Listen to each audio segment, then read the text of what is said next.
तुलसी को जल देते समय बोलने चाहिए, ये 3 शब्द सभी मनोकामनाएं पूर्ण हो जाती हैं।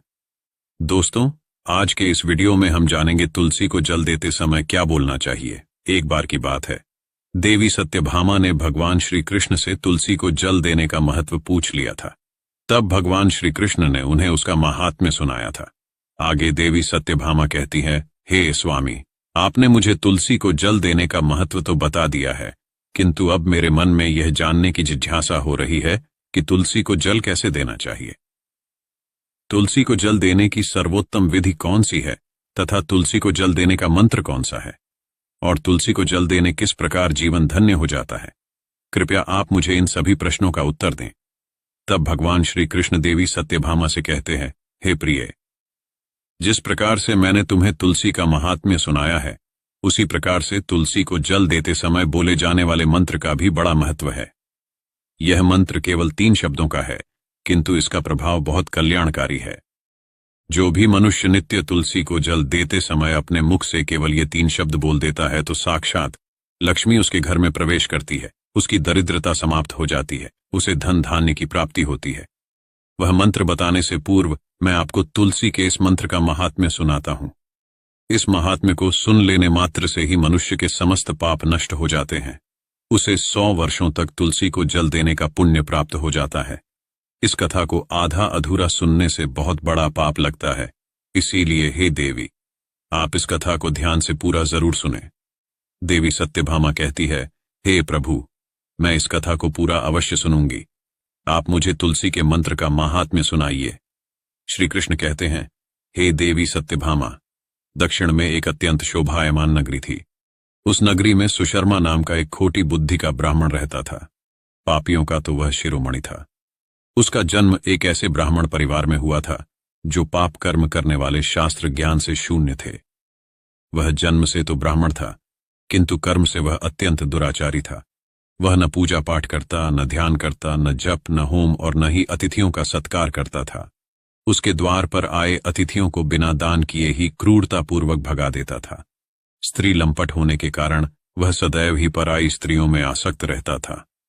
उसे मदिरापान करने की भी आदत थी। साथ ही वह मांस खाया करता था। वह दिन में खेत में काम करके पत्ते बेचकर जीविका चलाया करता था और रात्रि में वेश्याओं का सेवन करता था। इस प्रकार से उस ब्राह्मण ने अनेक वर्षों तक जीवन व्यतीत किया। फिर एक दिन वह दुर्बुद्धि सुशर्मा बेचने के लिए पत्ते इकट्ठा करने के लिए एक आर्षी की वाटिका में घूमने लगा और पत्ते तोड़ने लगा। तभी एक काल रूपधारी काले सर्प ने उस ब्राह्मण को काट लिया और उसी समय पर उसकी मृत्यु हो गई। उसके बाद 2 यम के दूत उसे लेने के लिए उस स्थान पर प्रकट हुए और उसे उठाकर यमलोक ले जाने लगे। मार्ग में वह यमदूतों के सामने बहुत विलाप करने लगा, हे दूतों, मुझे कहां ले जा रहे हो? मुझे छोड़ दो, मेरे प्राण बख्श दो। किंतु यमदूत उसे यह कहते हुए ले जाने लगे, अरे दुष्ट ब्राह्मण, तेरे पाप कर्मों के कारण तुझे सांप ने काट लिया है। अब यमराज तुझे अवश्य घोर नरक में डाल देंगे। फिर यम के दूत उस ब्राह्मण को लेकर यमलोक पहुंचते हैं और यमराज के सामने खड़े हो जाते हैं। चित्रगुप्त उस ब्राह्मण का लेखा जोखा निकालते हैं और यमराज से कहते हैं, हे धर्मराज, इस ब्राह्मण ने बचपन से लेकर मृत्यु तक पाप ही पाप किया है। इसने कभी कोई पुण्य का काम नहीं किया है।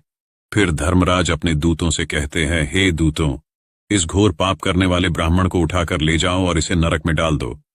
फिर यम के दूत उस ब्राह्मण को ले जाते हैं और नरक की भयंकर अग्नि में धकेल देते हैं।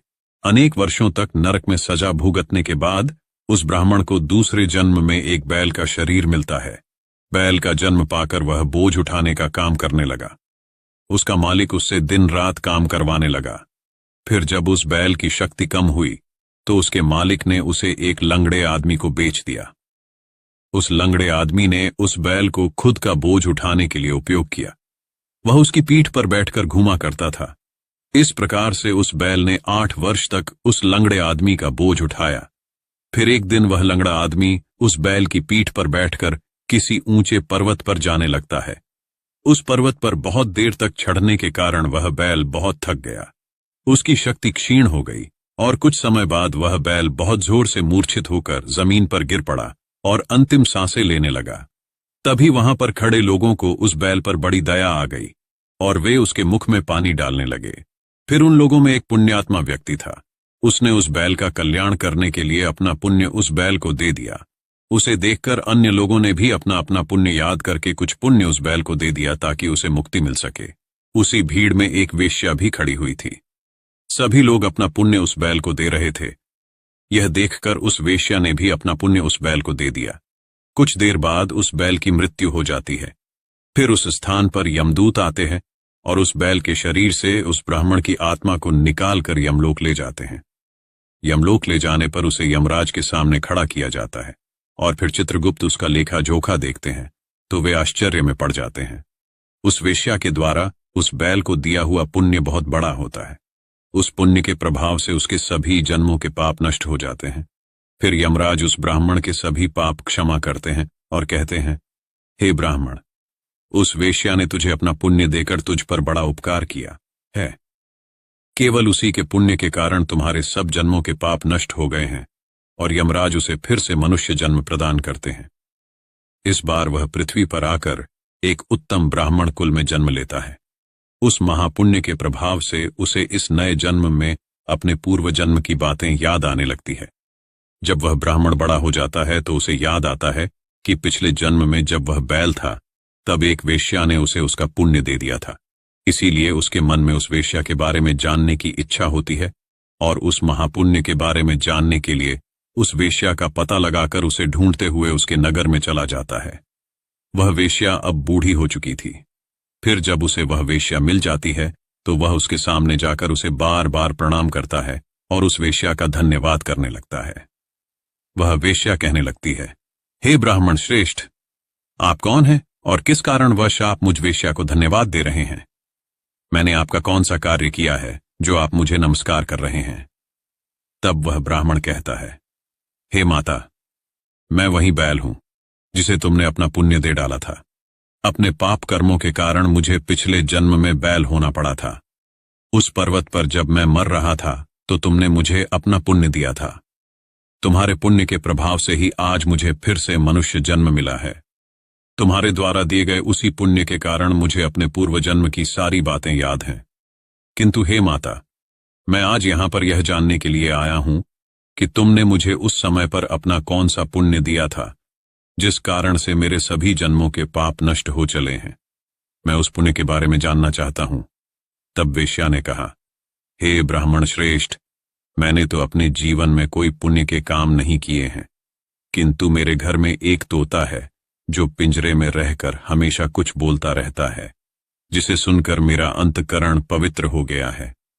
उसी तोते के द्वारा बोले गए मंत्र का पुण्य मैंने तुम्हें दान में दिया था। फिर वह वेश्या और वह ब्राह्मण उस तोते के पास जाते हैं और उससे पूछने लगते हैं, हे शुक, तुम कौन सा मंत्र बोलते रहते हो जिससे हमारे जीवन का उद्धार हुआ है? यह मंत्र तुम्हें किसने सिखाया और इस मंत्र का क्या अर्थ होता है? तब उस तोते ने अपने पूर्व जन्म का वृत्तांत सुनाना आरंभ किया। वह तोता कहने लगा, हे ब्राह्मण श्रेष्ठ, पिछले जन्म में मैं एक ब्राह्मण था। मैं अपने ज्ञान के अहंकार में अंधा हो चुका था। मैंने कभी गुरुजनों का आदर नहीं किया, सदैव ही उनका अपमान किया। मुझे अपने ज्ञान पर इतना अधिक घमंड हो गया था कि जिस कारण से मेरे क्रोध बहुत अधिक बढ़ गए और मैं सभी से द्वेष करने लगा। अन्य मनुष्यों को तुच्छ समझने लगा। विद्वानों का भरी सभा में अपमान करने लगा। फिर कालांतर में मेरी मृत्यु हो गई और मुझे यमलोक ले जाया गया। पूज्य जनों और गुरुजनों का अपमान करने के कारण मुझे तोते के कुल में डाल दिया गया और मेरा जन्म एक तोते के रूप में हो गया।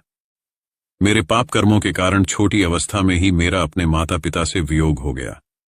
फिर मैं पेड़ की डाल पर बैठकर रो रहा था तो उसी स्थान से कुछ मुनि जा रहे थे। उन्होंने मेरी दयनीय पुकार सुनी और मुझे लेकर अपने आश्रम में चले गए।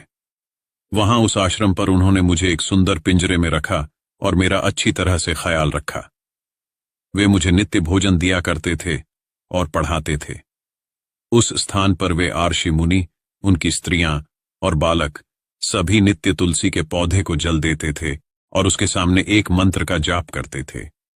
उन्हीं के मुख बार बार उस मंत्र को सुनकर मैंने उसे रट लिया और मैं उस मंत्र को जान भी गया हूं जिसे मैं दिन रात बोलता हूं। उस मंत्र के प्रभाव से मेरी अभी तक मृत्यु नहीं हुई और मैं 100 साल का हो गया। इसी बीच एक रात एक चोर वहां आ गया और उसने मुझे चुरा कर इस वेश्या को बेच दिया। इस वेश्या के घर पर आने के बाद भी मैं उस मंत्र को बोलता रहता था, जिसे सुनकर इस वेश्या का मन भी पवित्र हो गया और इसने वेश्या का काम छोड़कर भगवान विष्णु की भक्ति अपना ली। इस मंत्र के प्रभाव से मेरे पूर्व जन्मों के सारे पाप नष्ट हो गए। हे ब्राह्मण श्रेष्ठ, उस मंत्र के प्रभाव से आप भी पाप मुक्त हो गए हैं।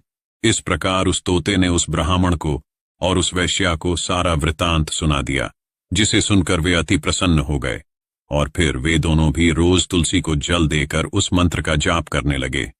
फिर वह ब्राह्मण, वैश्या और वह तोता तीनों उस मंत्र के प्रभाव से दिव्य विमान में बैठकर विष्णु लोक को चले गए। श्री कृष्ण कहते हैं, देवी सत्यभामा, देखा आपने, इस एक मंत्र के प्रभाव से उस तोते के, उस ब्राह्मण के और उस वैश्या के सारे पाप नष्ट हो गए। इसलिए प्रत्येक मनुष्य को प्रतिदिन तुलसी को जल देकर इस एक मंत्र का उच्चारण अवश्य करना चाहिए। हे देवी, वह मंत्र इस प्रकार है, इसे तुम ध्यान से सुनना। ओम वृंदावनीय स्वाहा, ओम वृंदावनीय स्वाहा। श्री कृष्ण कहते हैं, जो भी स्त्री नित्य तुलसी के समक्ष इस मंत्र का उच्चारण करेगी वह सौभाग्यशाली बनेगी, और जो भी पुरुष तुलसी के समक्ष इस मंत्र का उच्चारण करेगा उसे अक्षय धन की प्राप्ति होगी। जिस घर के सामने तुलसी की पूजा होगी उस घर में साक्षात लक्ष्मी वास करेगी। तुलसी का यह मंत्र समस्त फलों को प्रदान करने वाला है, अतः जो भी तुलसी के सामने इस मंत्र का उच्चारण करता है उसे समस्त सिद्धियां प्राप्त होती है। स्त्रियों को प्रतिदिन स्नान करने के बाद अपने बाल बांधकर मांग में सिंदूर भर के तुलसी को जल देकर इस मंत्र का उच्चारण अवश्य करना चाहिए।